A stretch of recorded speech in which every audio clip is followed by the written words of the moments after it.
It's 160 handmade portraits of Nobel Peace Prize winners were selected for final exhibition. The idea behind this exhibition was to introduce the people of Pakistan basically, and the peoples of the world at large, to introduce them, to enlighten them, to convey them the message of Nobel, a peace lover. The Nobel Foundation, which was established under the terms of will of Alfred Bernhard Nobel on November 27, 1895, and the J.Salik Peace Educational Foundation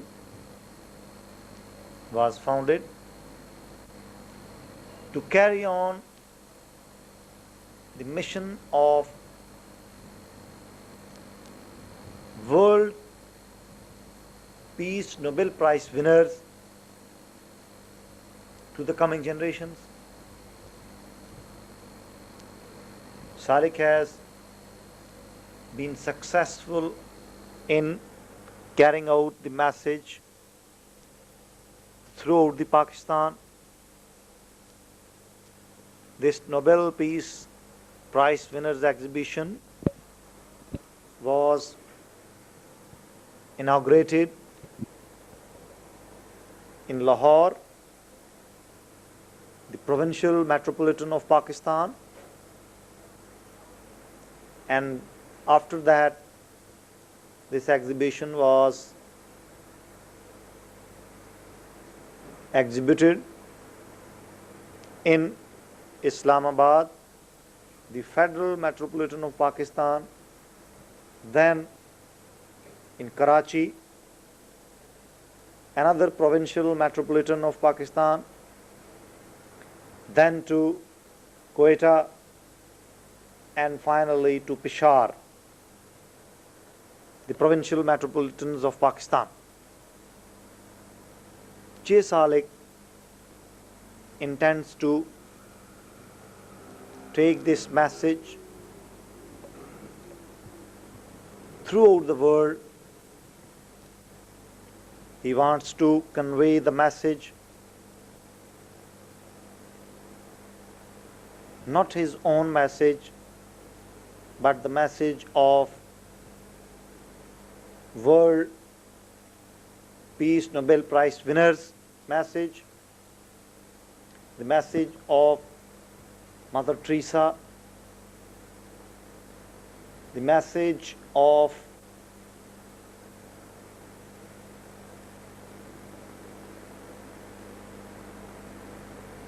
other peace lovers who sacrificed their life for this noble cause. J.Salik, commonly known as J.Salik, is basically a peace crusader and human rights activist.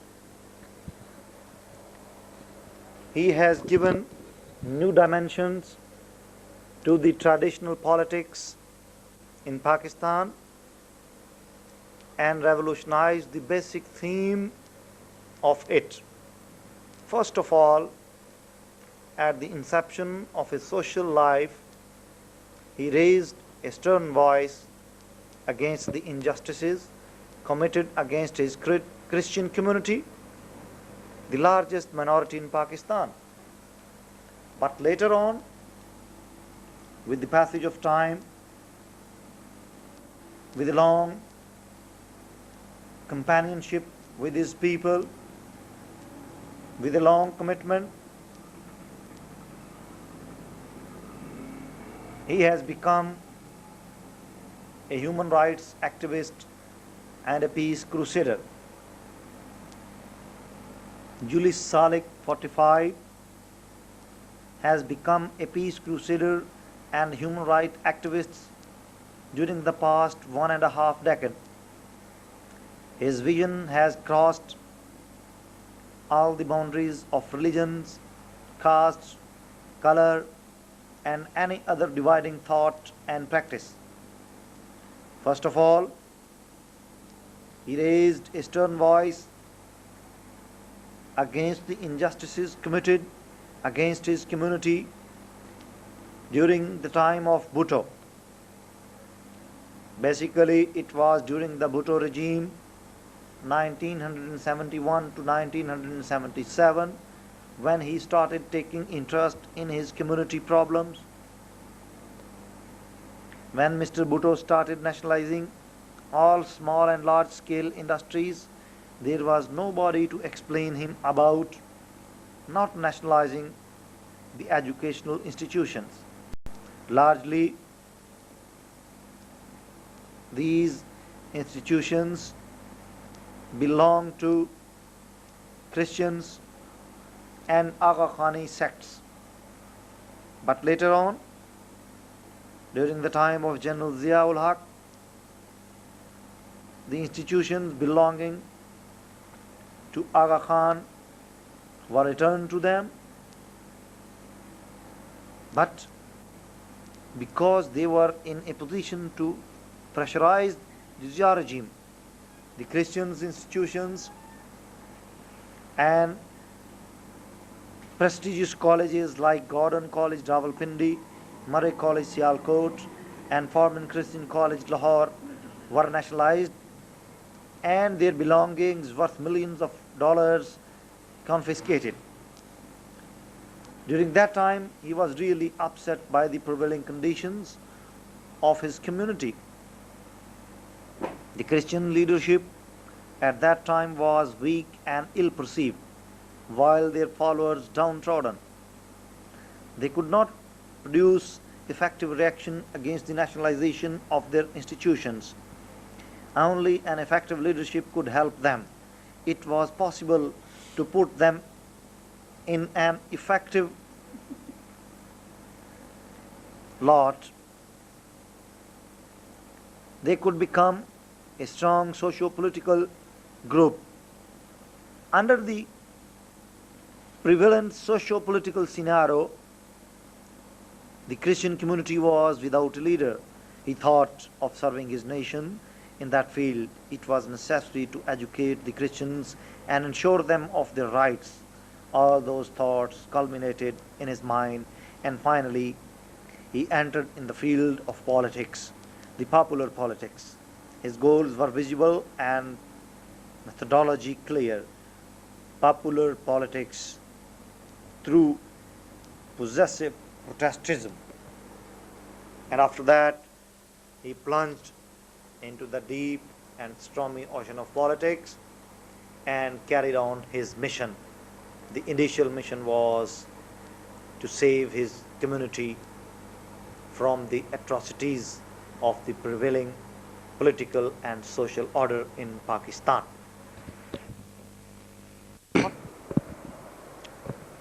During the General Zia regime, he protested against the inflation and imposition of taxes, burden on the consumer. He was a man from minority group in Pakistan who voiced the feeling of suppressed community, including majority and minority groups.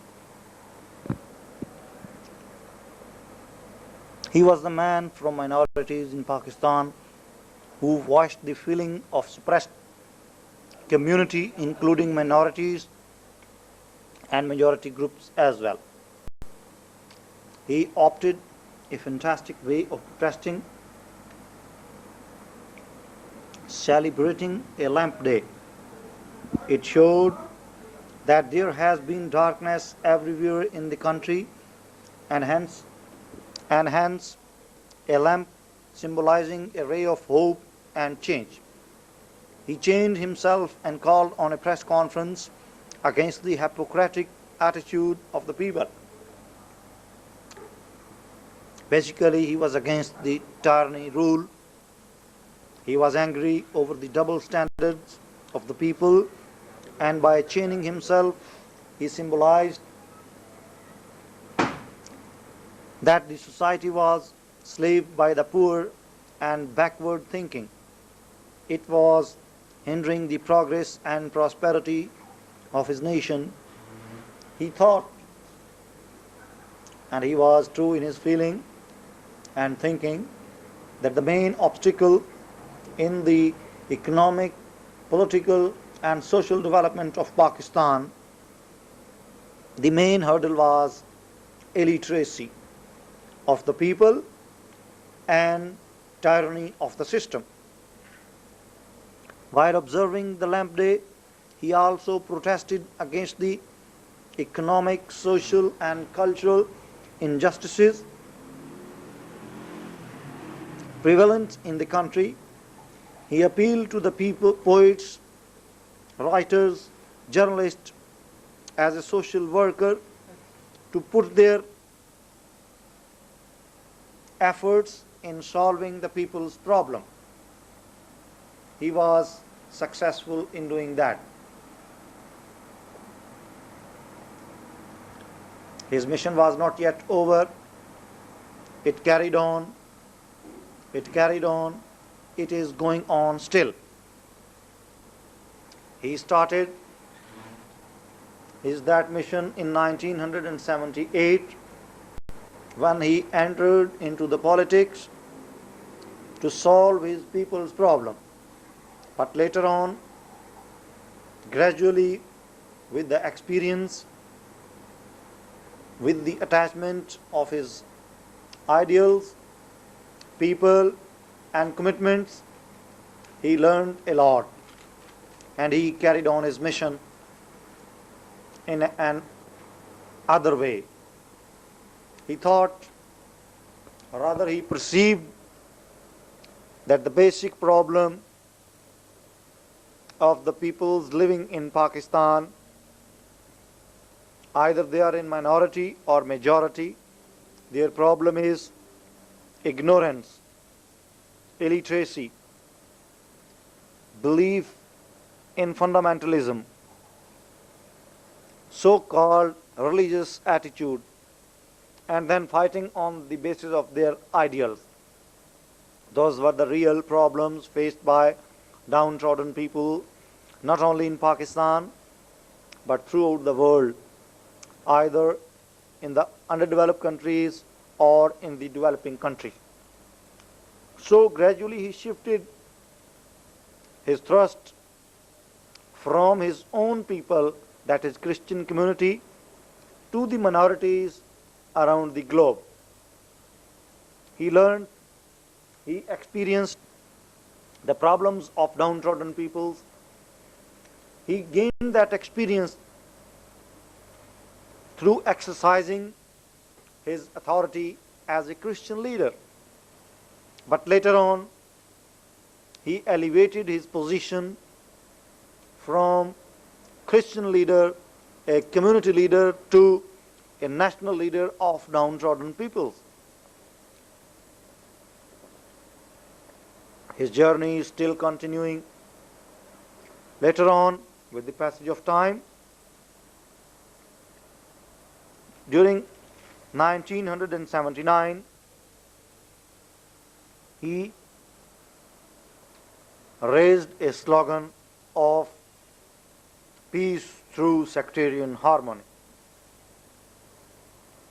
He was a flag bearer of peace, and his way was sectarian harmony. Rather, we can say that he wished to achieve the goal of peace, and his vehicle was sectarian harmony.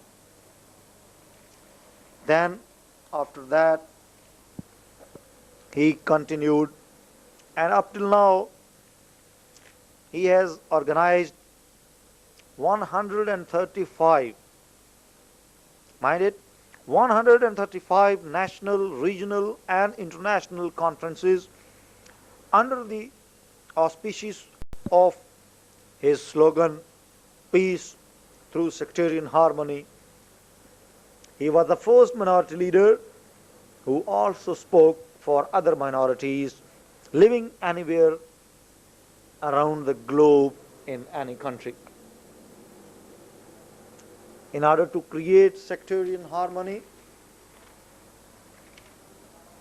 he continued.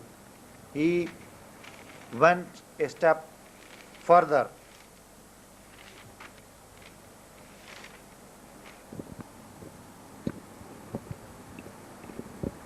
To create love, brotherhood, and peace among different minority groups living in Pakistan and around the world in different countries, J.Salik convened the idea of formation of such a platform which could act as a base for the promotion of sectarian harmony in Pakistan and around the world. So the World Minority Alliance was formed, and J.Salik became its convener. World Minority Alliance convener.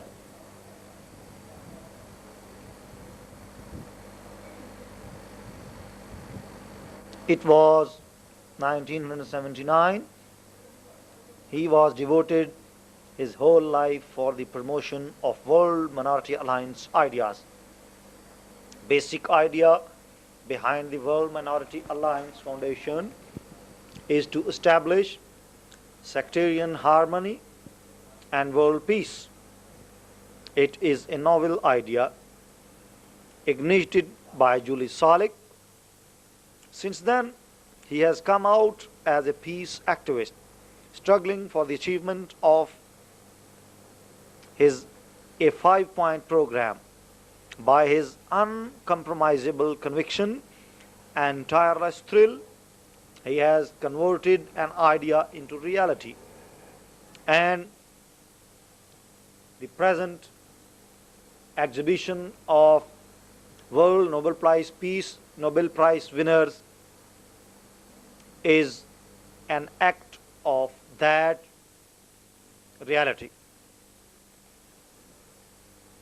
It has passed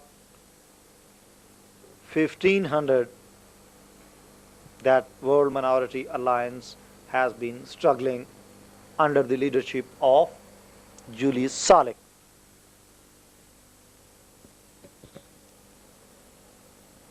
The founding father of the country, that is Pakistan, also stressed on the sectarian harmony and promised to grant full citizen rights to all minorities living in Pakistan. And J.Salik is a staunch believer of this idea of Qaid-e-Azam Muhammad Ali Jinnah.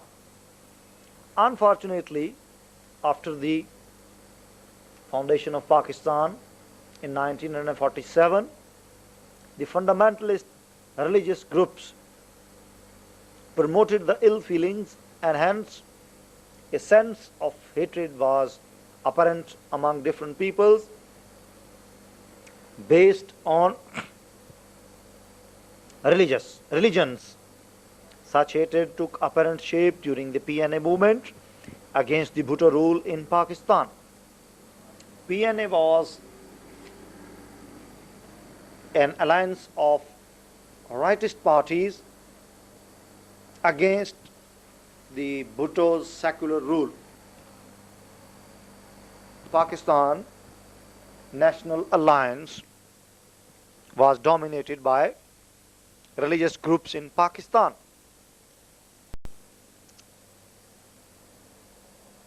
Although religious and sectarian feelings prevailed before the PNA movement, yet no prominent division was on the socio-political horizon. He thought to wage jihad against the dividing factors. The World Minority Alliance was the practical realization of that thought. The convener of the World Minority Alliance, while narrating the history of foundation of the organization, told to the journalist that World Minority Alliance has been a novel idea of its own kind. It aimed at promoting peace and harmony among the majorities and minorities around the world, and I became the convener of it, and I devoted my whole life for the promotion of this ideal, he told to the journalist in a press conference. The convener of this World Minority Alliance, J.Salik, was a social worker and Christian representative who had already founded the Christian John Baz volunteer group for organizing his own community in 1975-76. It seems when in 1978, in 1979, when he convened the World Minority Alliance, that the idea would not prevail in the long run. But the past 15 years history of World Minority Alliance activities has negated that assumption. J.Salik has become a symbol of peace and harmony in the country like Pakistan. His activities as peace crusader have crossed the geopolitical boundaries, and the present exhibition is a witness of his such activities. Under the auspices of Salik Peace Educational Foundation, this exhibition is taking away to the world cities like New York, London, Bonn, Geneva, India, Turkey, Iran, and many other countries. We can see on the screen that one of his slogan in Urdu, Bosnia mein jang nahi balki aman hona chahiye. It is a slogan from Salik Peace Education Foundation, which says that in Bosnia there should be a peace, not a war. And while caging these World Peace Nobel Prize winners, he is symbolizing that the peace throughout the world is in danger. We can see that this is true. The valleys of Kashmir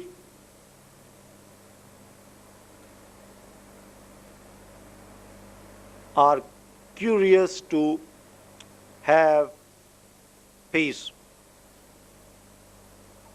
Why not? Kashmir is a disputed territory, and the Indian forces, they are torturing the Kashmiri Muslims there, and J.Salik is asking peace for them.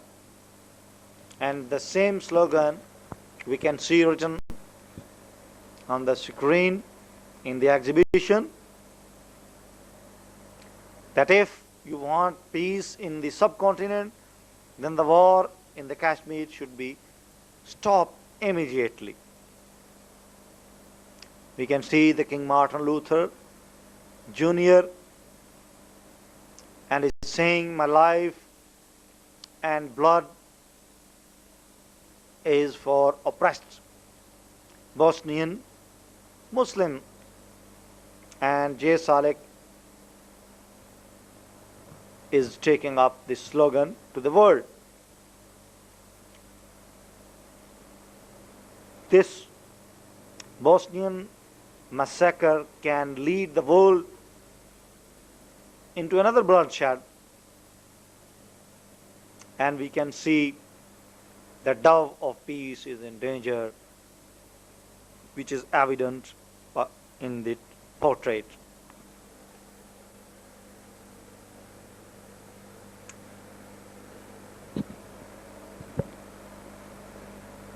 This exhibition has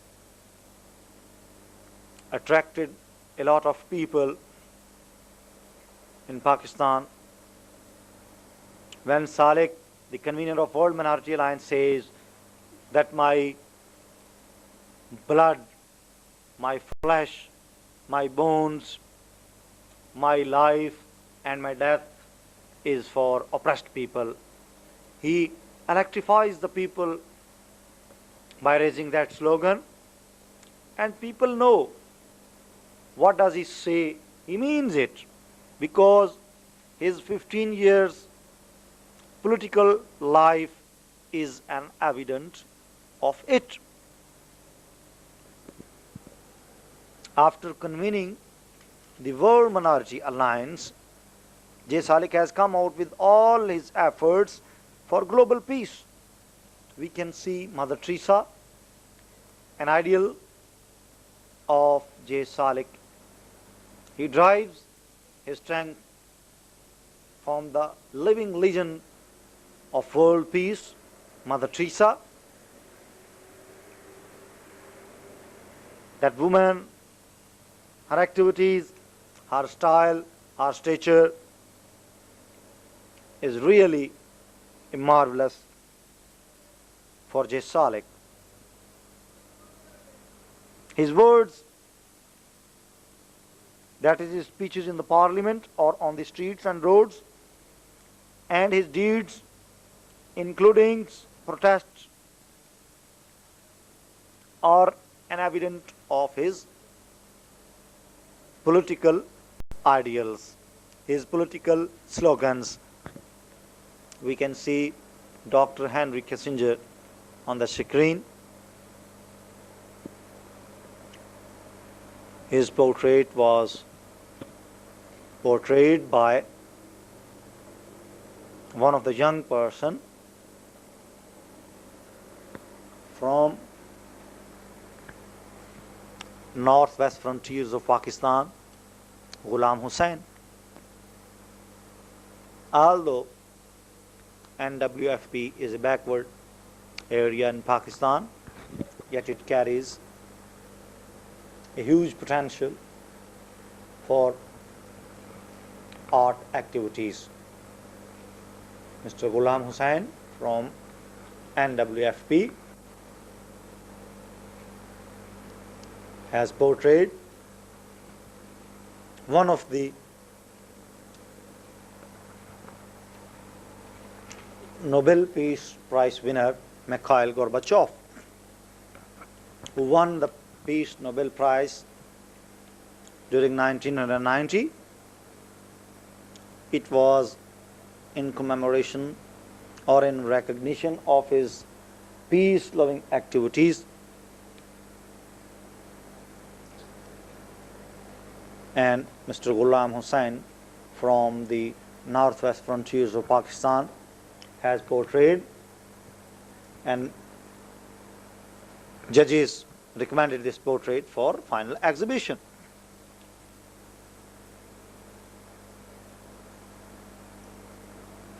We can see also on the screen one of the portrait of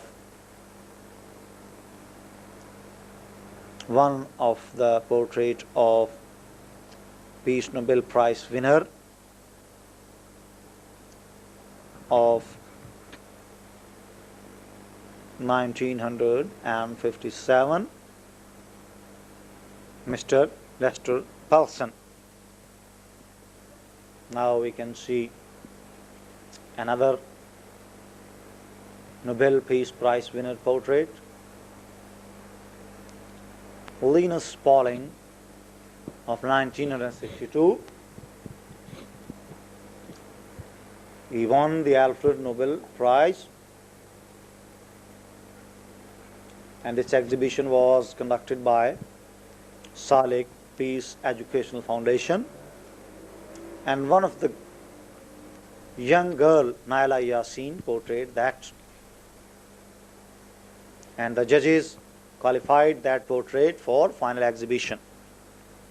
And we can see another portrait on the screen, drawn by Ahmed Bilal of Lahore. Lahore is a metropolitan city of the Punjab, the largest province of Pakistan.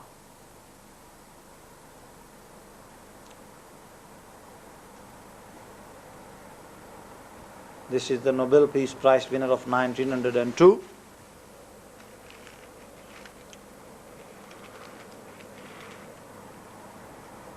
Willy Brandt of 1971. World Minority Alliance has a 5-point program which narrates: number 1, arrangement of a minority convention at the global level so as to educate the minorities about their problems and solutions. Number 2, establishment of a minority peace force which would enhance not only the feelings of sectarian harmony but also keep the implementation of peace process on the way and in the right direction. Point number 3, achievement of a World Minority Alliance representative seat in the United Nations General Assembly. That is, other than recognized state membership, there must be at least one representative in the General Assembly who would take care of minorities around the world.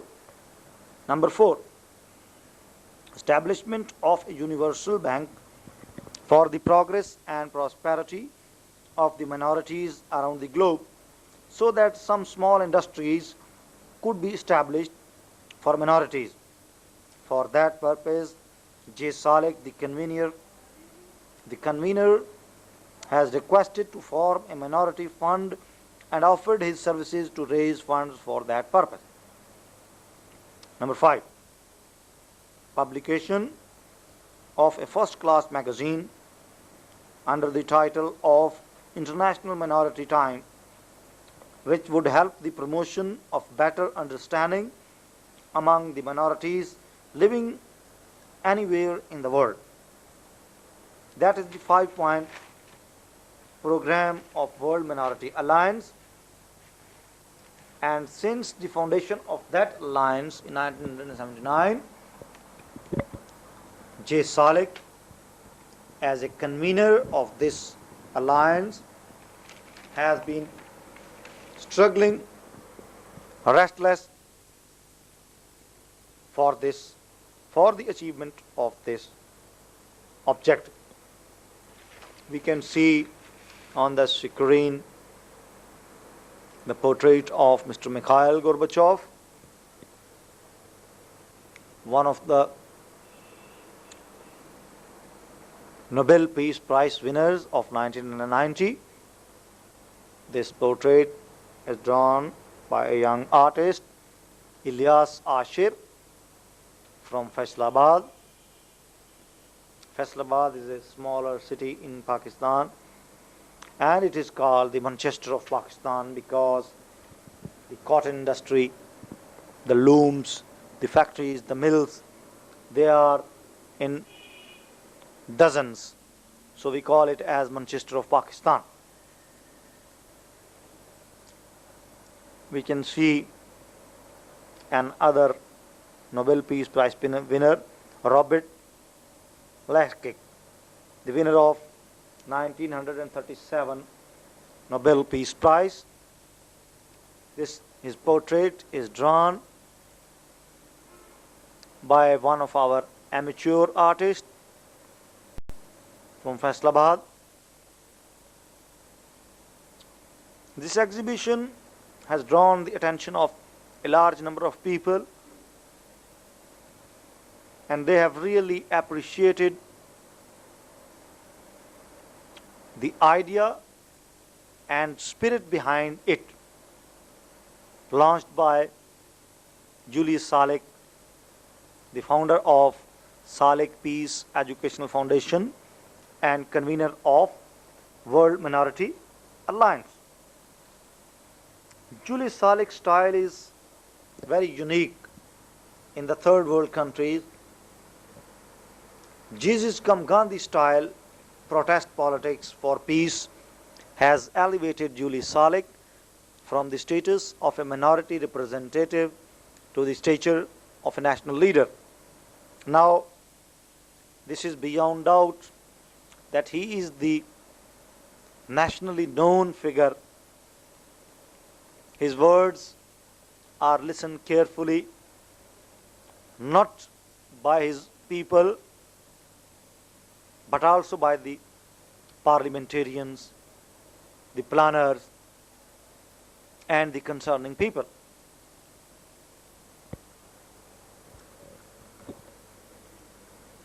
The formation of the Christian Janbaz volunteer was a novel exercise for J.Salik.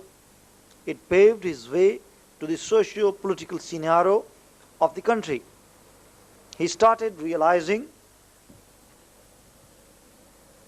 the practical problems of politics in Pakistan, and founding of World Minority Alliance in 1979 was the beginning of a restless movement against the injustices and atrocities committed against the minorities living anywhere in the country or around the globe.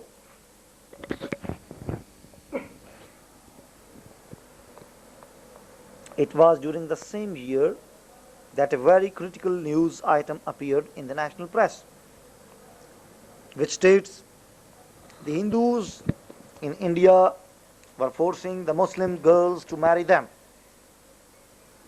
J.Salik's reaction was very prompt. He not only condemned such an inhuman act and demanded the government to take some serious action to end that behavior, but also appealed to the United Nations Secretary General Kurt Waldheim to raise voice against the Hindu fundamentalism at the international level. He was the first Christian minority leader who spoke in favor of the Muslim minorities in India. Referring to the foundations of the World Minority Alliance, J.Salik explained, during the PNA-PPP controversy in 1977, the Christians were siding by the PPP.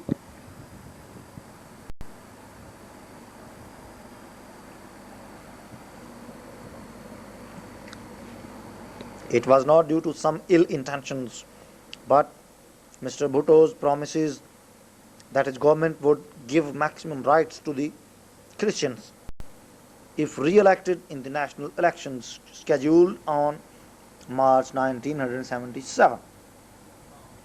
The Pakistan National Alliance was dominated by the Muslim fundamentalist parties, including Jamaat-e-Islami and Jamiyat Ulama-e-Islam. So we had left with no option but to side by the PPP. During the PNA movement against the PPP rule, the Christian Janbaz volunteers supported the Bhutto government. At the later half of PNA movement, the opposition and ruling party controversy had turned into a sacred movement of the implementation of Islam. Soon after the Bhutto regime was toppled by General Zia-ul-Haq, the religious feelings were at the peak in the country. J.Salik says, I thought that the Christian Janbaz volunteer might provoke the sectarian feeling,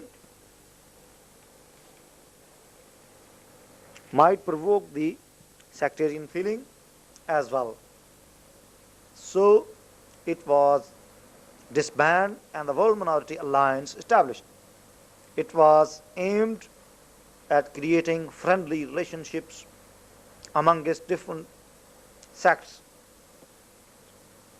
It was for the first time that J.Salik administered his efforts for the rights of minorities.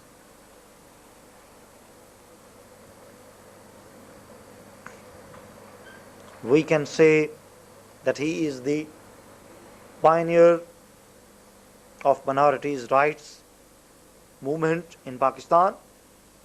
His efforts are still continuing and gathering massive support all over the country. It was a brief introduction of J.Salik's efforts for sectarian harmony and peace, not only in Pakistan but around the globe.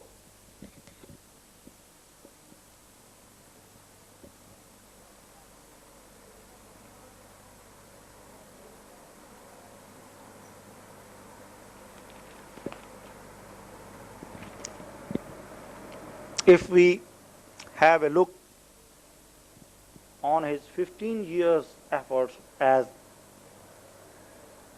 socio-political worker, he appears as a universal peacemaker. With reference to his work on peace and human rights, perhaps any parallel is there. Since the beginning of his socio-political life, he has been spending every second of his life in realizing the aims and objectives he has set before himself. Throughout his career as a social worker and political leader, his restless efforts and uncompromisable objectives have been dominating his personality. He belongs to a middle-class family and inherits nothing but courage and a restless soul.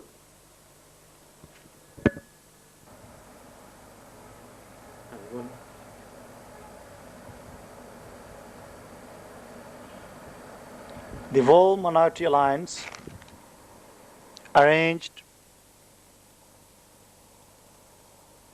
many conferences at regional, national, and international level for creating peace and sectarian harmony among different religious groups living in Pakistan and elsewhere around the world.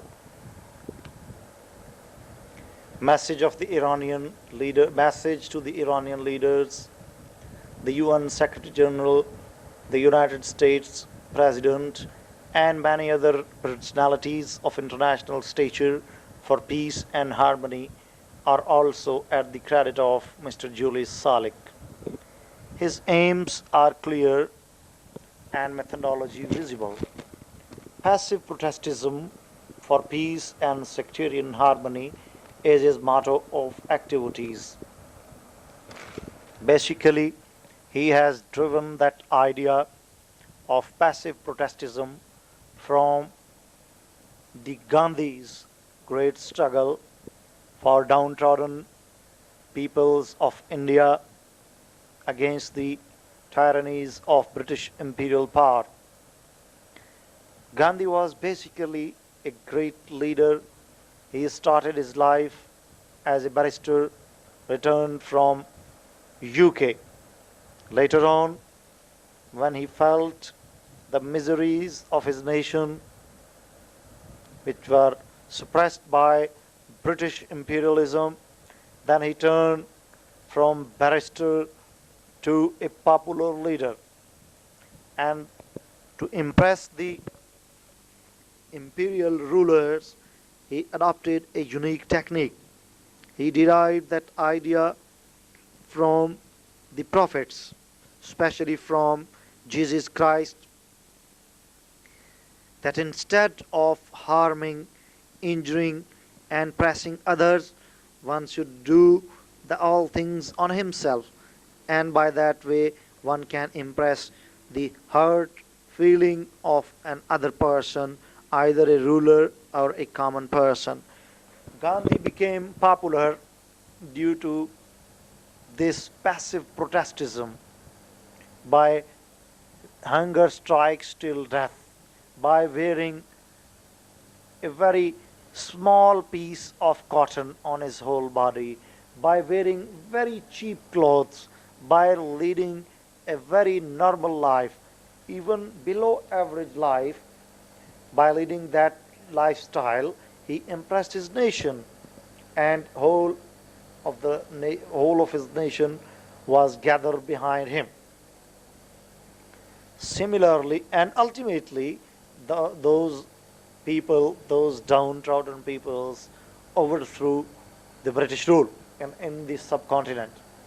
Similarly, J.Salik derived his idea of passive protestism, appealing to the passions of the people, and he embarked on the way he thought would bring his leadership alive. After the General Zia rule, he contested election at the national level, and he was elected, re-elected, and again elected. It was a visible sign of the truth and effectiveness of his ideas.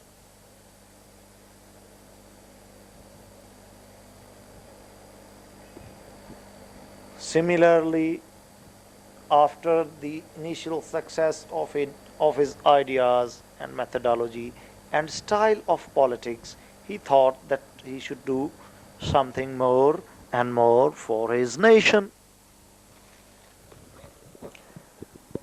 And he ought to be the leader of the nation of downtrodden peoples, irrespective of caste, color, race, religion. He rose a voice in favor of minorities' rights, not only in Pakistan but around the globe. Gradually, his stern voice appeared on the political horizon in favor of all oppressed classes in Pakistan. He tried to unveil the colonial, feudal, and hypocritic policies of the ruling elite in the country. He criticized the self-benefiting policies of the ruling class.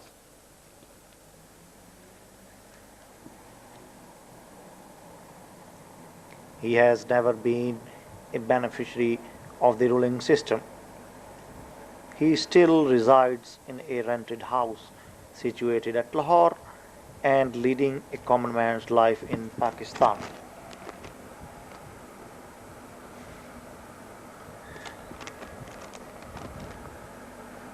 He is a normal person apparently, but in depth he is the most popular leader of downtrodden peoples in Pakistan. He is against the self-styled religious leaders who instigate their followers to hatred and violence. He is also against the sectarian political leaders who try to divide the people for their own benefits. It was the reason that he stood in 1978 against the prevailing leadership of his own nation and spoke in clear terms against their attitudes. And still, he is not liked by the prevailing Christian leaders of second rate. He termed them as hypocrites and traitors of their nation. He held them responsible for his people's problem. After careful observations and studying the whole system and problems of his nation, he adopted the path of politics of service. Since 1979, he has been firmly moving on the way to success. The credibility of his methodology can be assessed by the successes in the national politics and social scenario.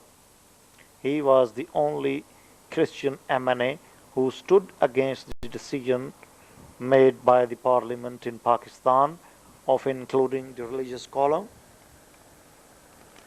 in the national identity card. He had argued and provided the arguments in favor of it. He argued and proved its negative effects politically, culturally, and religiously. He quoted from the Holy Quran and the sayings of the Prophet Muhammad. Ultimately, the implementation of that decision was postponed till any further decision. He argued the right of self-determination for minorities and spoke sternly against the sort of discrimination prevailing in the present system. He burnt all of his household and smeared himself in its ashes to attract the attention of concerned authorities so that they could think of solving some of the problems confronting the downtrodden. He always adopted a unique style to convey his message to the target audiences. His method of protest always broke the ice and he paved the way towards success. Passive protestism has become his way of life. He lives for his ideals and enjoys the deeds. Nobody can betray him away from his truth path. His success lies in his conviction and unique methodology, and he is still successfully running according to his own methodology to achieve his own goals, which he has set forth in front of himself. Salik Peace Educational Foundation is one of his ideals to he publicly took oaths to be loyal with his people and country and vowed to work for their rights and welfare. No doubt every MNA, every leader, every politician takes oath in the parliament or in the concerning house, but for the first time, instead of making fool to his people and then taking oath in the parliament, he publicly took oath to be loyal with his people and country and vowed to work for their rights and welfare. In that way, he was the first minority leader who electrified his nation throughout the country by his symbolic action and deeds. He appeared on the horizon of national politics in 1988 election as an independent candidate. It was really a difficult task to cover his whole constituency because for a minority candidate in Pakistan, all Pakistan is his constituency. But he did well and won the election and proved to be the most popular minority leader. For the first time, any public figure set a novel example for others to follow. No doubt he has been setting many examples relating to peace, relating to educate his people, relating to tell the people about his truthful path. But after a long time, the demise of General Ziaul Haq in a C-130 crash enlarged the new political horizon and political activities gained a new fervor. J.Salik decided to participate in the national election as an independent candidate. It was basically an enormous task. He was contesting on one of the 4 Christian seats. He electrified the Christians throughout the country. It is worth mentioning here that for any minority candidate, all Pakistan is his constituency, and it is really a difficult, rather impossible to cover it completely. And it seems to be difficult task, rather an impossible task for a person like him to cover his constituency. There were 33,000 polling stations with two polling booths at every station. It can be well imagined that how difficult it is for a minority candidate to contest election in Pakistan. After all such difficulties, though J.Salik plunged into the stormy political ocean and was emerged successfully as winner minority leader. He was the first minority representative who earned a nationwide popularity. He didn't forgive his true path and his ultimate goal, which is peace, brotherhood, and non-sectarian politics in Pakistan. Due to the alleged rigging on the minority seats, his victory was not announced. After a 19-month judicial war on 21st June 1990, he was declared victorious. At the National Assembly session on 25th June, he took the oath of his office as an elected representative. After his oath, the assembly session was adjourned, and the next session of that assembly never called because the President of Pakistan dissolved it. In that way, J.Salik established a record of parliamentary history of Pakistan of being the National Assembly member only for half an hour. After the oath-taking ceremony at the Parliament House, he arranged by himself another oath-taking ceremony. It was for the first time in the political history of Pakistan that any elected parliamentarian managed to take oath publicly. Salik, in front of his people, vowed to be honest and loyal to his nation and land. He buried a half bottle of his own fresh blood in the shadows of the Minar-e-Pakistan, the historical monument where the Muslims of the subcontinent decided on 23rd of March 1940 to achieve the destination of a separate homeland in the name of Pakistan. By donating his blood publicly, he established an example of sacrifice. By that example, he tried to convey his message that the real leader is he who sacrifices his blood rather than sucking the blood of his people as the other politicians has been doing since a long time in the political history of Pakistan. He continued serving his nation and projecting his aim of politics and rather aim of his life, that is worldwide peace mission. After resigning from his consulship in the Lahore Municipal Corporation in 1979, he remained active as a social worker. He donated not only his blood for the tuberculosis patients but also his eyes for blinds. By doing such, he established an unbreakable of a public figure and a social worker who donates out of himself rather than taking out of his nation. He carried on his task of World Peace Mission, New Hijra Century, and the World Minority Human Services Faisal Award. At the advent of 15th Hijra century, he announced an award in commemoration of King Faisal's services for minority in his country. At the advent of a new Hijra century, J.Salik, for showing solidarity and brotherhood with the Muslims, announced a World Minority Human Service Faisal Award.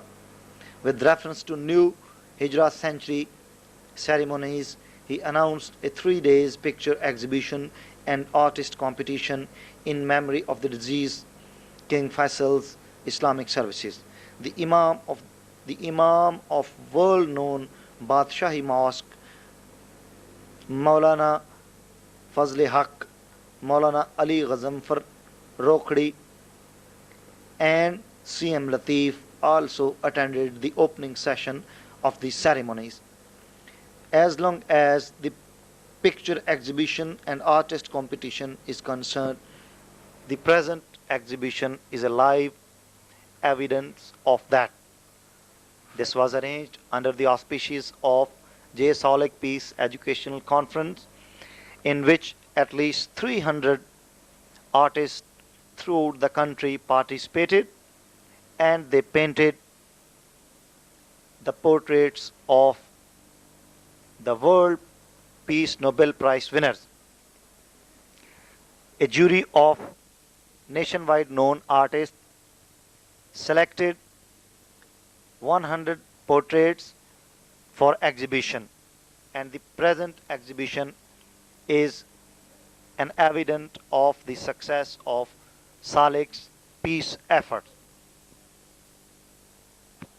It was during the time of Marcos, the dictator of Philippines, when leading the peaceful life had become difficult for Muslims there.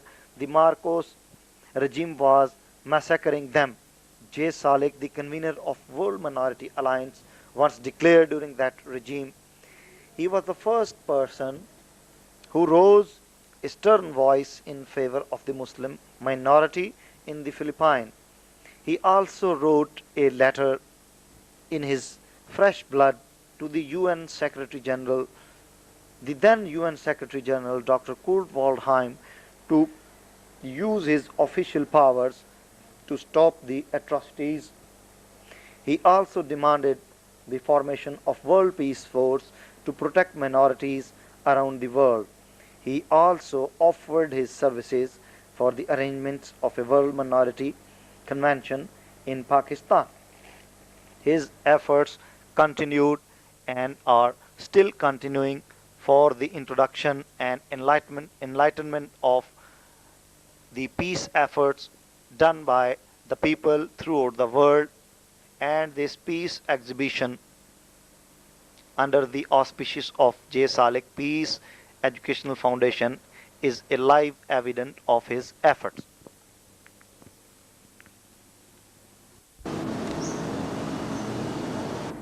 He has become above any sectarian and religious politics. It was during 1984 when, after destroying the Iraqi nuclear installations, the Israeli leaders threatened Pakistan to destroy their nuclear power plants. J.Salik, as the minority representative, expressed a great concern in his press statement. In front of the national press, he declared, by threatening Pakistan, Israel has challenged the Christians in Pakistan, who are always ready to shed their blood and everything, including wealth, for the solidarity of their motherland. They consider it as their religious duty. He further appealed to the international Christian organizations to arrange protest processions and rallies in that regard.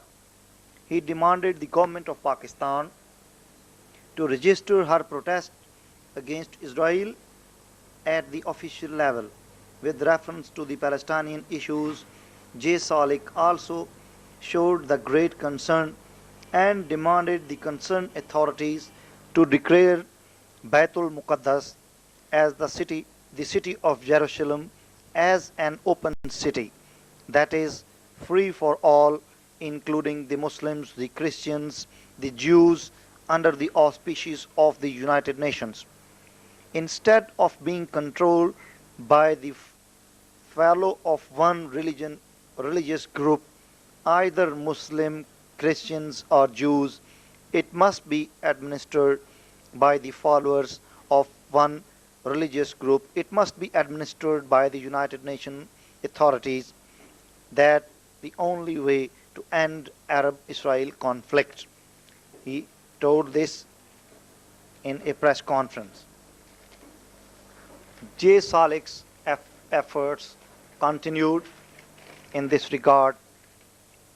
As a peace crusader, he moved 2,000 kilometers and he named his walk as a peace march. His march was scheduled from Faisalabad, the Manchester of Pakistan, to the Iranian border via Lahore, Islamabad, and Quetta, three metropolitan centers. He wanted to attract world's attention towards human killing in Iran-Iraq war, but the government of Pakistan stopped him to move towards Iranian border because at that time the situation, the military and political situation was very hot. So he changed his route and proceeded towards Karachi, and after completing 2,000-kilometer march ended there. It was one of another evidence of his peace efforts. As a peace lover and peace preacher, J.Salik announced to embark on a peace march which started from a city of Pakistan, that is Faisalabad, and it ended at Karachi. At that time, martial law was imposed in Pakistan.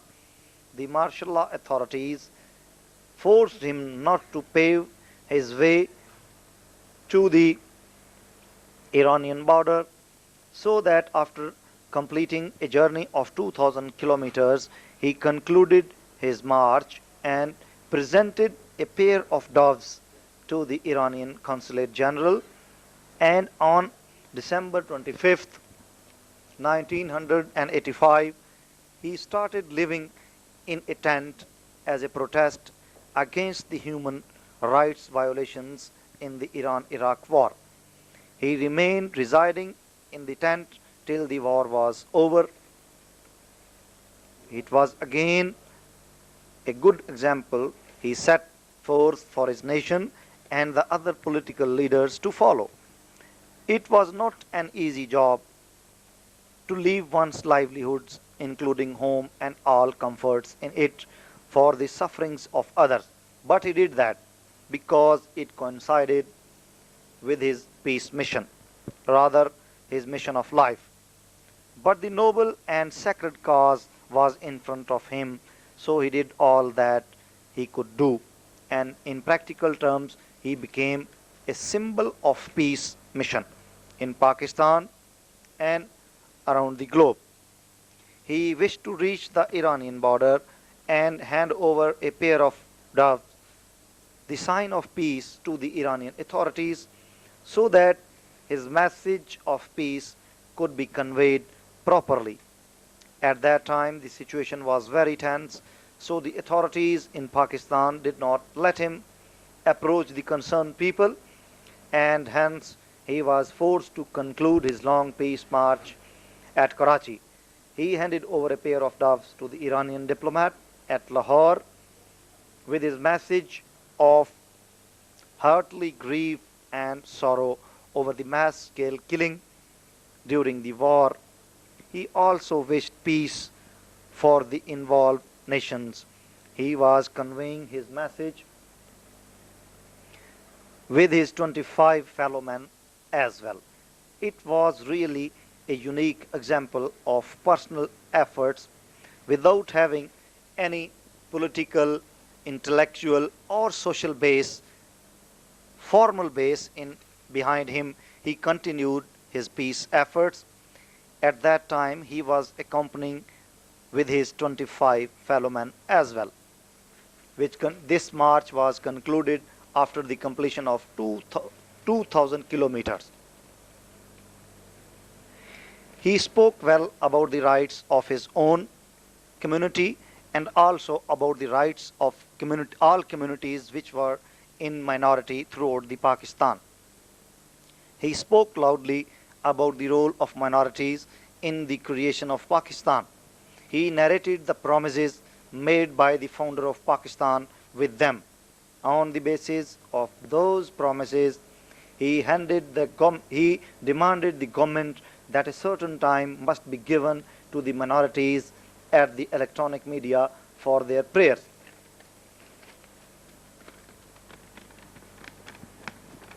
J.Salik for the first time demanded the government that for the coverage of minorities' activities at the electronic media, he said, minorities have also played an important role for the creation of Pakistan.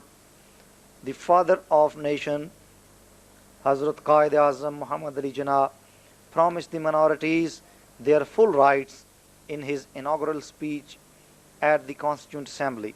So it is wise and just to demand for the prayer coverage at the state-controlled electronic media, including the radio and television. He also said that it is necessary for creating a harmony and brotherhood among the people belonging to different religions and thoughts.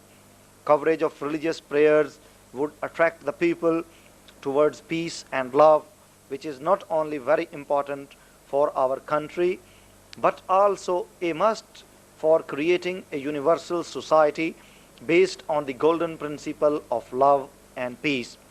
All religions are for love, peace, and mutual respect. These beliefs educate their followers, and their preaching at large would definitely enhance harmony and eradicate the feelings of hatred, he added. He demanded the removal of Bangiyan di Top, a big gun statued in front of the University of the Punjab, Lahore, as it was against the dignity of an educational institution. Education leads towards love and peace, while top or gun reminds us of hatred and war. It is a memory of old days fighting. It has now nothing to do with an educational institutions, he stressed on this point. With reference to that gun statue in front of the old campus of the University of the Punjab, it was a symbol of the colonial era which splendid over the political horizon of the subcontinent. After the debacle of Mughals in the war with the British powers, and they ruled for at least 200 years on this subcontinent, and this was really a significant sign of their presence in this subcontinent, and its presence in front of an educational institution is really a derogatory sign. So J.Salik demanded for the removal of that indignified symbol in front of the educational institution. And no doubt this demand was unique in nature, because before that, during the 45 years history of independence of Pakistan, no political, social, cultural leader, including any educationist, demanded in such a way.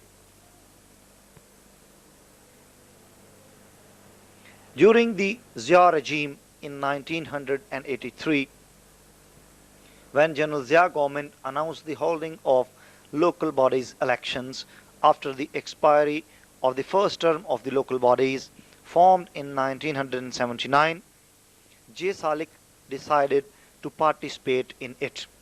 It was for the first time that J.Salik was contesting an election. He has also contested the local bodies election, which was announced during the 1979, and he was elected as the minority representative in the municipal corporation. And he performed well, and he resigned as a protest against the martial law regime in Pakistan. He was re-elected in the election of 1983. Again, there were problems for him. He could not become a puppet in the hands of authorities. The ruling elite wished to practice him at any cost. They wished to purchase him, but he remained unpurchasable. They tried to bribe him so as to depress his voice and make him silent, but all went in vain, and his voice echoed not only in the house but also in the streets and in the public gatherings. When he felt that it was useless to remain in the Lahore Municipal Corporation House because of the negative attitude of the ruling people, he again resigned and liberated himself from the prevailing severe suffocation of the system. We should keep in mind that it was 1984, after 1 year of his re-election as the councillor, and it was not easy to confront the ruling clan, which was governed by the martial rules, and General Muhammad Ziaul Haq was at the top. General Ziaul Haq was very much confident in his rule and in his order because he has hanged a popular leader, Z.A. Bhutto, and he has overcame on the resentment and protest shown by the followers of Bhutto. So he was again confident in crushing any voice agitating against his will. J.Salik did not leave his hope of better days. His message of peace and love remained spreading around his country and all over the world. His re-election as the minority representative indicated his popularity among his religious fellows, the Christians, which are the largest minority in Pakistan. They have 4 representative seats in the National Assembly and 8 at the provincial level. His people gave him a mandate for the second time in 1983 local bodies election, and hence his thoughts about the problems of his people and the action plans to solve those miseries were endorsed. He was right in his thinking, and his line of action was straight and clear. He was clear in his mind how to tackle the problem, and his line of action and his deeds were clearly governed by his own mind. He rose to the level of a national politician and finally became a legendary character in the history of Pakistan.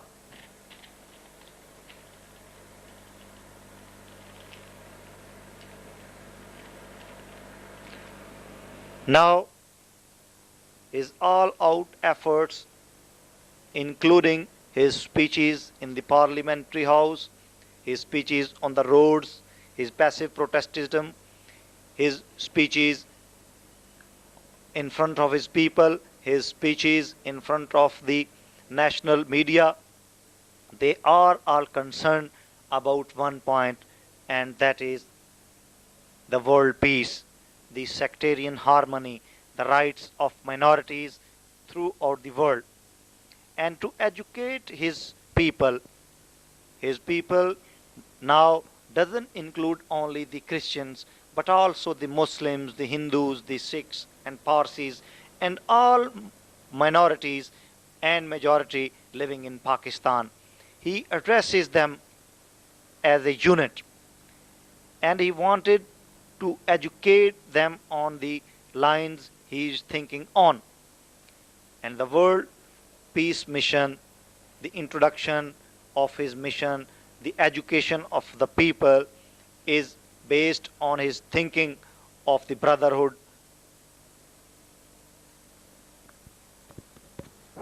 As the Christians are the largest minority group in Pakistan, so the ministry dealing with the minority affairs must be headed by a person belonging to the same community.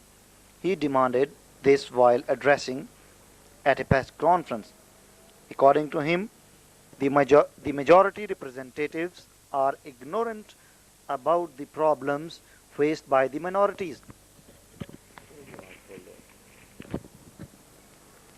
On the other hand, there are also many difficulties for minority representatives to express effectively the problems of their community at a forum which is ruled or even governed by the majority representative. So, a minority council must be established which would propose the solution of their problems, he added at a press conference held in Karachi.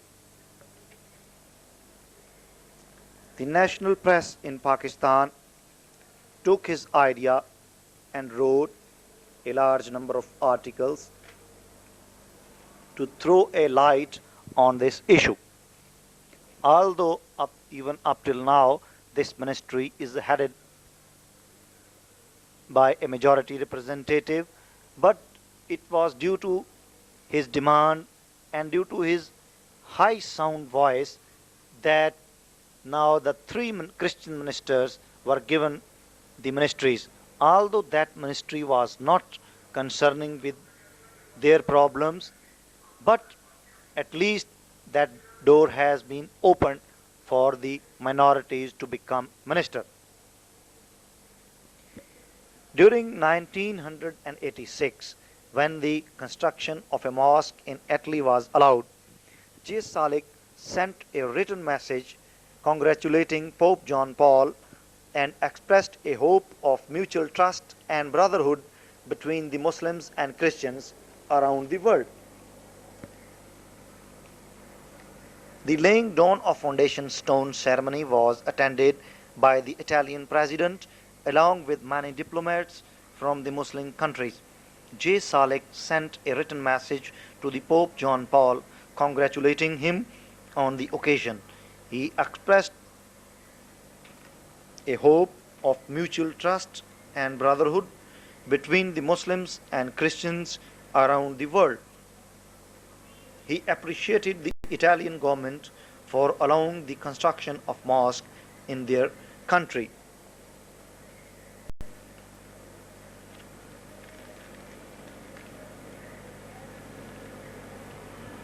It was during the General Zia rule in Pakistan that one of the Zia's lieutenant, the then Federal Minister for Minority Affairs, Mr. A.K. Barohi, while addressing at the Asian Islamic Conference held at Karachi, passed some derogatory remarks about the Christian belief in the life hereafter. That did not hold true for the Christian living in Pakistan. J.Salik launched a massive movement against his untrue remarks about the Christian divine belief in the final day of judgment. He demanded of the resignation of the federal minister. The movement continued till 12 days when the federal minister asked for forgiveness, and ultimately after the federal minister apologized publicly, the movement was called off by J.Salik.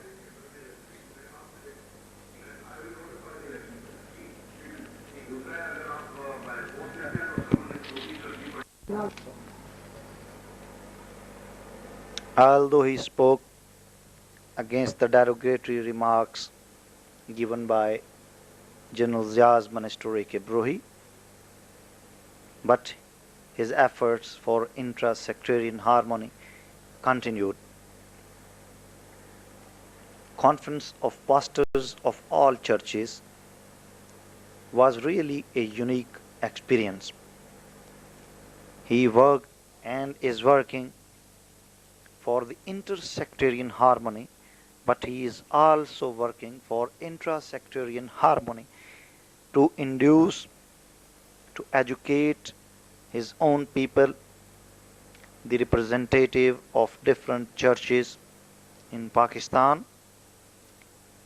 He called on a conference of pastors of all churches. It was in order to forge unity among different missionaries working in Pakistan. He called on a conference of all pastors In that conference, detailed discussions were carried on. In the final session, the formation of a minority commission was recommended to solve minorities' problem.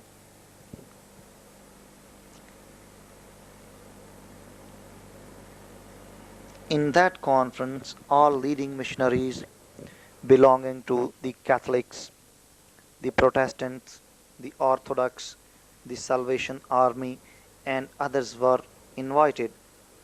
In the said conference, detailed discussions were carried on to discuss the problems and their solutions.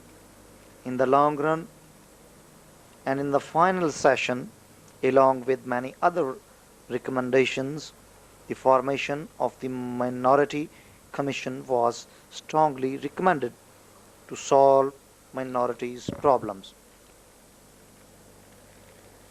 And it is due to Salik's intra-sectarian harmony efforts that in Pakistan there prevail no feelings of hatred amongst different Christian groups, because he has proved himself to be an ambassador of unity not only among different religious groups but even different groups in the same religion. In Pakistan, there is a great deal of discussion on the issue of joint electoral system. Actually, during the first half of the present century, when the British tried to introduce some sort of new electoral system, representative system in the subcontinent, they, on the demand of different groups, introduced separate electorate system. That it means that Hindus would elect their own representative, Muslims their own, Christians their own, and so on and so forth. That electoral system was based on the 1935 Act. It continued till 1947. But after that, General Muhammad Ziaul Haq introduced a separate electorate system. It means that again the minorities living in Pakistan would elect their own representative. It means that Muslim representative would be represented by the vote, would be elected by the Muslim votes. A Christian representative would be elected by the Christian votes. A Hindu representative would be elected by the Hindus' vote, and so on and so forth. And according to J.Salik, such sort of system was not just for the citizens of the same country. J.Salik, for the first time, rose a stern voice in favor of the Christians and all minorities in Pakistan. Later on, with the passage of time, he became an ardent voice for the rights of all minorities. He condemned the separate electorate system on the plea that it was against the normal and common civil rights. He said the minorities wanted to participate in the process of national development, and due to the implementation of separate electorate system, they have been cut off from the national flow of events. He also demanded the nomination of minority, labor and women seats at the local bodies level.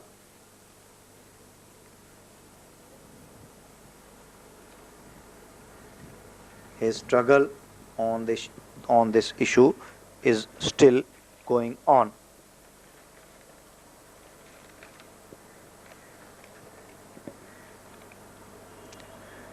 It was the beginning of Zia rule, perhaps the beginning of 80s, at some place in the UK. An alleged incident of burning the Holy Quran was reported in the national press of Pakistan. It was an act of some insane person who was jailed by the UK authorities. J.Salik blackened his face by puffing the black ash and black paste on his face and protested against the act of disrespect to the Holy Scripture. It was meant to educate the people about the respect of divine and holy messages, including Old Testament, New Testament, Quran, and any other religious book.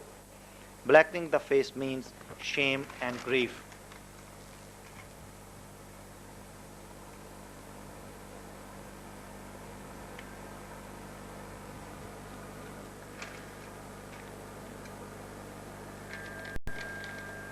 His struggle continued and is continuing.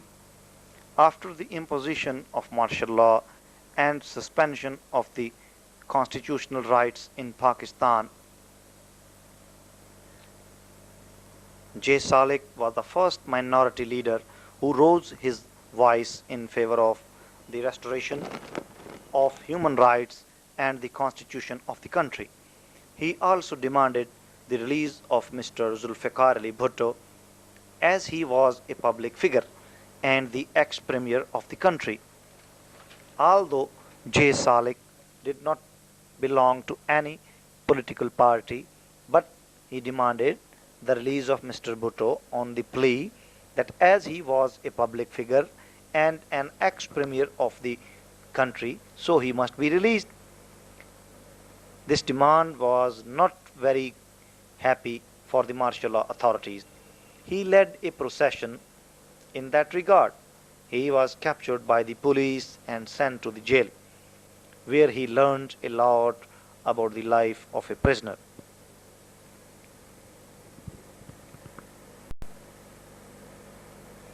At a press conference, he forwarded his proposed plan for jail reforms. When he was in the jail, he observed the problems of the prisoners, the behavior of the police, and the workers dealing with those prisoners. He also studied the constitutional rights of the prisoners. He also studied the modus of operandi which was prevalent and which is still prevalent in the jails in Pakistan. After being released from the jail, he announced to form a jail reform committee, and under the auspices of that newly reformed committee, proposals were given the shape of recommendations, and later on these were sent to the concerning authorities. It was also decided that Shura members or parliament member would take care of jail affairs as unofficial visitor of the jail. It was in recognition of his proposals. He also demanded that prisoners' wives must be allowed to stay with their husbands, which was in accordance with the social, cultural, and religious injunctions.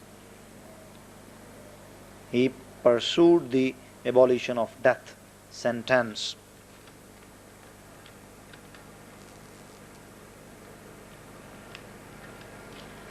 He was of the opinion that killing of human being is an inhuman act. Criminals must be treated scientifically and helped to become a useful citizen. He argued while addressing a press conference in support of abolition of death sentence.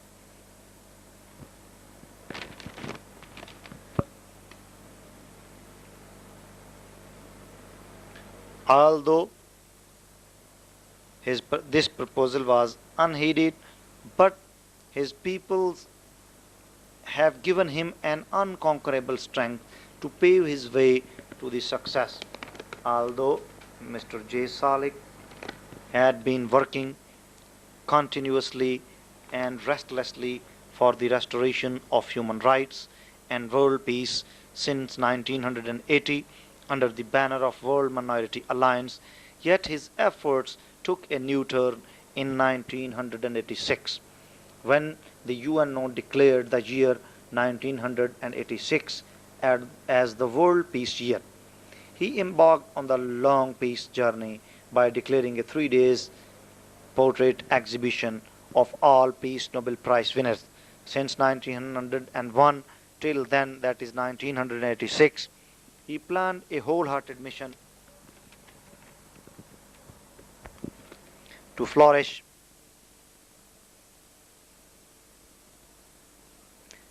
the message of peace throughout his country.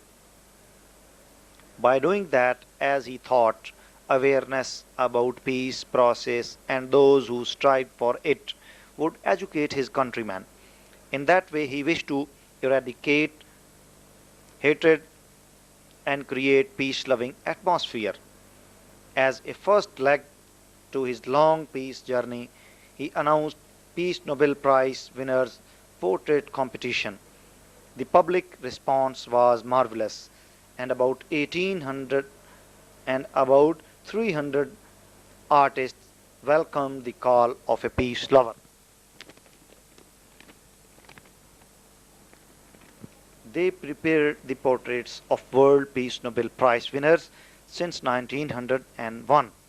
By that way, Salik gathered not only media attention but also enough material to attract the people's attention towards world peace lovers. It was really a hopeful return from Salik, who had started working for a Nobel cause from scratches. Then he decided to move onward the next step, Peace Nobel Prize winners portrait exhibition from Karachi to Lahore, Islamabad, Peshawar and so on, city to city and ultimately country to country. His mission is going on. The, the Nobel Peace Prize winner exhibition is going on. His mission is alive. His efforts are endless. During the World War I, 1914 and 18, and World War II, 1939 and 45, all over the world about 50 million people were killed and almost as many wounded. War in Korea, Vietnam, the Congo, India and Pakistan, Angola, Israel, Cyprus, Lebanon, Afghanistan, Poland, Hungary, Czechoslovakia, and a prolonged Cold War between the Russian bloc and the Western Allies, which was accompanied by an arms race of such heavy proportion that the human mind is unable to grasp its full implication. The full horror of the situation was crystallized by Linus Pauling in the 1962 Peace Laureate. In 1962, in A Single Nightmare Statics, by 1963, the nuclear powers between them had stockpiled enough weapons to reproduce the entire explosive power unleashed in World War II, day in and day out, for a total of 149 years, or of course it might all go up together in the same day, the first and the last day of World War III. Now, needless to say, the stockpile is much larger. We have seen the spread of nuclear weapons to China, Pakistan and India, and the proliferation of nuclear power for industrial use is now inevitable, since the world is rapidly running out of fossil fuels. But how can anybody possibly guarantee that nuclear materials and technology supplied for peaceful use will not be transformed into weapons of war. Some experts claim to believe that increased effectiveness of the weapons of war would in itself act as a deterrent, but validity of this argument is still to be tested. Although the years from 1910 to 1919 were dominated by the Great War, as it was then called, it was a decade in which many of the new developments which had gone almost unnoticed in the first 10 years of the century made tremendous strides, some stimulated by the war stimulation, some despite it. Scientific and technological developments became an irresistible fact of life. It was an age of exploration and discovery. Peary had reached the North Pole in 1909. In 1911, Emerson narrowly beat Scott in a race to the South Pole, from which Scott never returned. In London, members of the Alpine Club were urging the Secretary of State for India to give them permission to make an attempt on Everest. But to the most British people, India was still a jewel in the crown of the king. Emperor George V, the Delhi Darbar of 1911, the most massive and impressive demonstration of the British Raj ever demonstrated. 2 years later, Mahatma Gandhi, founder of the passive movement, was arrested for the first time. It was a unique style which qualitatively proved to be an effective instrument at the hand of poor, weak, and oppressed people. The Congress Liberation Movement derived its real mass appeal through that massive movement organized and led by Gandhi.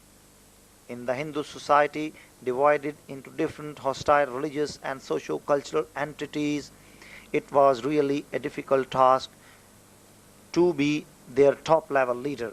Gandhi successfully practiced passive resistance style, but that style he not only impressed the Hindus people but also other downtrodden and oppressed peoples also. After the colonial era ended in most of the Asian and African lands, a new struggle started between the ruling class and to be ruled.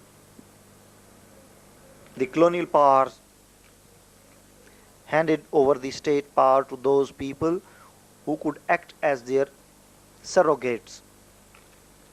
That class proved to be the worst rulers. They were more than real colonial rulers. In that way, a new struggle started for having their rights against the new rulers who were acting as the agents of the old master. After the half century was over, that struggle took a new shape and new leaders emerged who organized their people against the self-imposed rulers to their lands. The emergence of industrial giants and eruption of two great wars have changed the course of events taking place around the globe. The Western capitalist countries and the Soviet Union rivalry, the Cold War and the arms race have brought the world at the neck of complete destruction.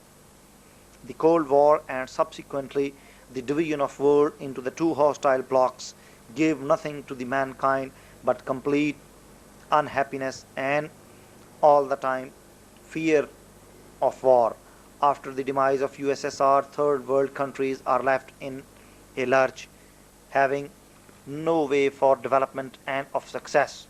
Regionalism, racism and sectarianism is blooming, which would definitely lead the entire mankind towards war and destruction. J.Salik, 45, born in the northern suburb of Lahore, had nothing to at hand to start with the career or practical life, but a strong conviction to do something about the inhuman conditions.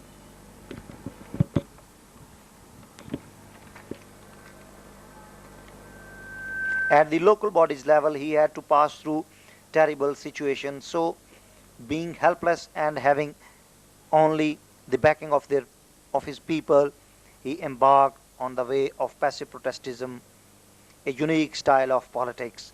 With that passage of time, he has become a champion of his own style, Christ come Gandhi style of preaching peace and communal preaching peace and communal harmony has elevated him from the saddle of Christian representative to the status of minorities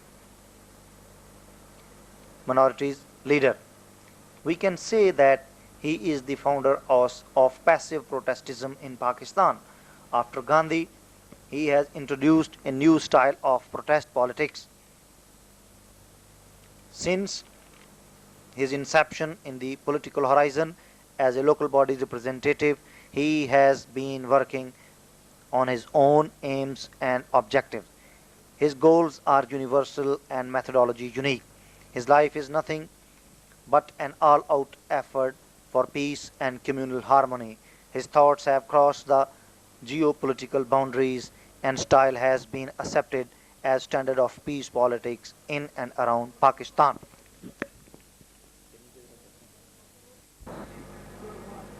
As a cosmopolitan pundit capable of instantaneous interpretation of major events, J.Salik, the kind of politics we have probably cannot be divorced from the kind of education we have, the news process we have, the television and radio we have. It cannot be separated from our deteriorating situation. As a sovereign nation, we are losing our footing, sectarianism is blooming, and peace vanishing. Most of our national wealth is being wasted on the purchase of arms and ammunition. According to J.Salik, we don't have good reputation planning on the way of. We don't have good reputation. It is due to our hostile attitudes towards the minorities. The world planners are on the way to declare Pakistan as a terrorist state. So all out efforts must be initiated to upgrade our posture in this regard. With reference to his stated thought and impression about global peace and sectarian harmony, he has devoted his whole life for promoting the cause of peace and human rights. Since he has taken up the issue, every single moment of his life is being spent for it. In a country like Pakistan, talking of human rights and sectarian harmony is strange. In practical sense, under the circumstances of war and conflict at the global and regional level, tolling about peace and human rights is really a strange act. Even UNO has deviated from its prescribed role of peace promotion around the world, and task forces are being sent to different parts of the world.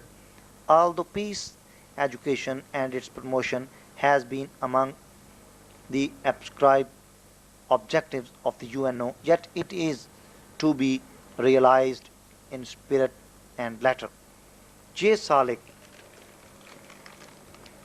has taken up this cause voluntarily and working on it.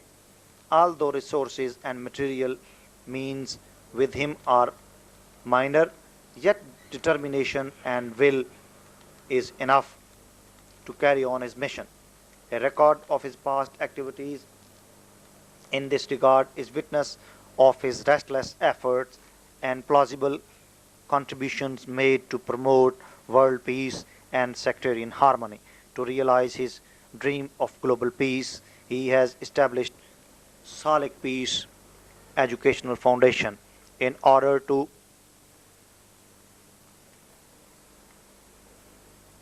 In order to realize his ultimate goal and activities and concentrate his efforts on world peace promotion, he has decided to devote his whole life for the establishment of a peace university. Since the launching of this idea on 1986, he has been working vigorously on it. It was for the first time in the modern world history that a political minority leader and human rights activists demanded the introduction of peace as a subject at the university level. It has been really a novel idea yet to be realized. Signs of war and war related activities instead of these signs, peace symbols should be installed at the public places. Production of lethal arms and spending of war technology must be curtailed immediately. His demands are unique, his ideals are high.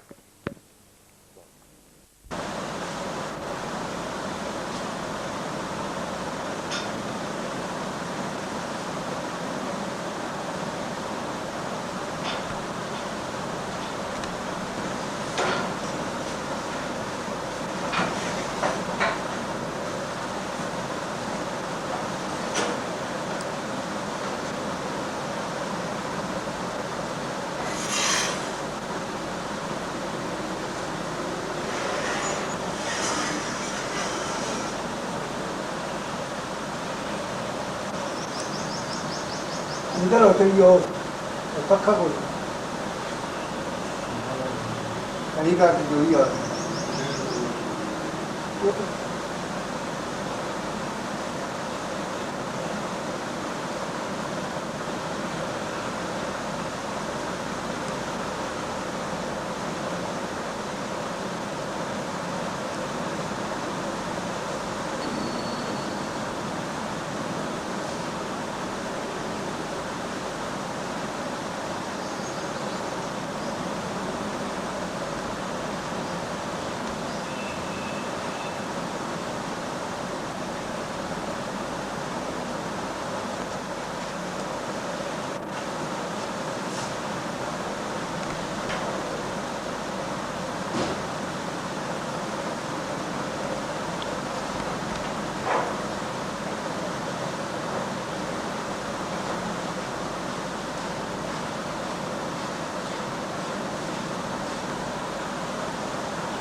약하면 내가 누구 가지고 있는데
Koyun 이거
원장님